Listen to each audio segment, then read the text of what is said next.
Diesel டேங்கில் மூடி இல்லாமல் துணியை வைத்து மூடி டீசல் ரோட்டில் சொட்ட சொட்ட பள்ளி மாணவர்களை ஏற்றி சென்ற தனியார் பள்ளி வாகனம்.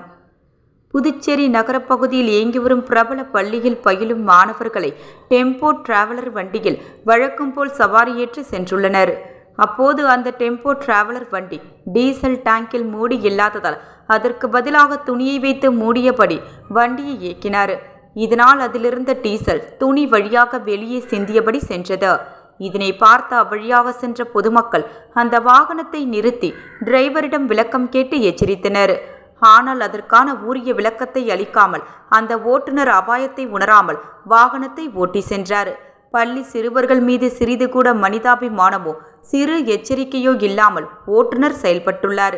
இதுபோன்ற பள்ளி மாணவர்களை உரிய பாதுகாப்பு இன்றி அழைத்து செல்லும் வாகனங்களை போலீசார் சோதனை செய்ய வேண்டும். மேலும் இதுபோன்ற வாகனங்களை தடை செய்ய வேண்டும் என பொதுமக்கள் கோரிக்கை வைக்கின்றனர்.